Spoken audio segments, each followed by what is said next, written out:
শোনেন, এখন থেকে খাওয়ার আগে কেক খাবেন, খাওয়ার পরে কেক খাবেন, খাওয়ার মাঝখানে যে সময় থাকবে তখন কি খাবেন, তখনও কেক খাবেন। কারণ বাজারে এখন খালি কেক আর কেক, মানে হাটে মাঠে ঘাটে ফেসবুকে ইউটিউবে কোনো জায়গা বাকি নেই যেখানে শুধু কেক আর কেক। হ্যাঁ, আর এত কম্পিটিশন, মানে কে কার থেকে বেশি নিতে পারে, বেশি সেল করতে পারে, বেশি কমে দিতে পারে, এরকম করতে করতে আমার যে অবস্থা, মানে এখন মনে হচ্ছে যে ভাত মাছ, মানে মাছ মাংস ডাল যেগুলো আছে আমরা রেগুলার খাই, মানে খাইতে হয়, সেগুলোর থেকেও কেকের দাম একসময় কমে যাবে। কারণ এই কম্পিটিশনের মার্কেটে টিকে তো থাকতে হবে।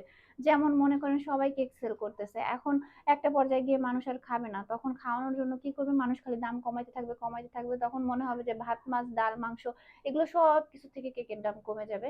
আর সারা চারিদিকে আসলে কেকময় হয়ে গেছে, এখন মনে হচ্ছে কেকই খান কেকই খান কেকই খান, নাহলে কেক ছাড়া আর কোনো কিছু এখন আর খাওয়ার মতো উপায় নাই।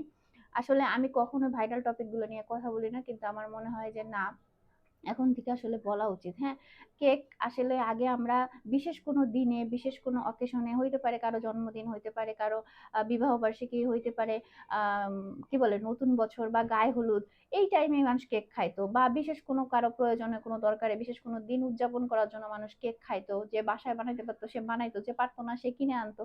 এতটুকুই ছিল, কিন্তু এখন এমন একটা অবস্থা হয়েছে, মানে দুনিয়ায় যত খাবার আছে, যত ডেজার্ট বলেন, মানে এমনি খাবার বলেন, রেগুলার খাবার বলেন, সব বাদ দিয়ে খালি কেকই খাবেন। এখন আমার কথা হলো, একটা জায়গায় যদি এত এত মানুষ কেক বিক্রি করে, তাহলে আলটিমেটলি কেক খাবে কি? হুজুগে আসলে ব্যবসায় নাইমেন না, আর কেউ নামছে কেউ সাকসেস হয়েছে সবাই মিলে সেই জায়গায় নাইমা যাবেন। আহ মানে এখন আমি যে কি বলবো বুঝতেছি না। যাই হোক, কে 50টা কেক বানায়, কে 60টা কেক বানায়, আসলে যে পারতেছে সে পারতেছে, আপনার এত খোঁচাখুচির কি দরকার? আবার আপনার নামতে মনতেছে নামেন, মানে কি যে একটা অবস্থা। কিন্তু আমরা এই কেকের অত্যাচারে বাঁচতেছি না, মানে কেকের অত্যাচারে মানে জীবন জর্জরিত। আমার মতো এরকম কে কে আছেন তারা কিন্তু প্লিজ কমেন্ট করবেন এই ভিডিওর নিচে, ঠিক আছে? কেকময় জীবন আর ভালো লাগতেছে না, সব মিষ্টি হয়ে গেছে। এবার কোনো ঝাল আইটেম একটু ভাইরাল করেন, যে ঝাল আইটেম আবার মানুষ ধুমায়া খাক, কারণ অলরেডি কেকের মিষ্টি আইটেম খাইতে খাইতে সবাই মিষ্টি মিষ্টি হয়ে গেছে। এবার একটু ঝাল আইটেম ভাইরাল করেন, তারপরে একটা টক আইটেম ভাইরাল করবেন, ওকে? কারণ ঝাল টক যারা পছন্দ করে তারা তো কেক খাইতে পারতেছে না, তাদের জন্য আমার খুব কষ্ট হইতেছে। যদিও পার্সোনালি আমি কেক খাই, মিষ্টি আইটেমের সমস্যা নাই, কিন্তু যারা ঝাল আইটেম প্রেমী আছেন, ঝাল খাইতে পছন্দ করেন, তাদের তো আসলে আলটিমেটলি কেক খাইতে পারতেছেন না বা ভাল লাগতেছে না, তারা জোর করে খাইতেছেন। তাই বলবো যে একটু ঝাল আইটেম নিয়ে মাঠে নামেন, টক আইটেম নিয়ে মাঠে নামেন, এতে ভালো হবে। বা তিতা আইটেম নিয়েও নামতে পারেন, কি বলেন?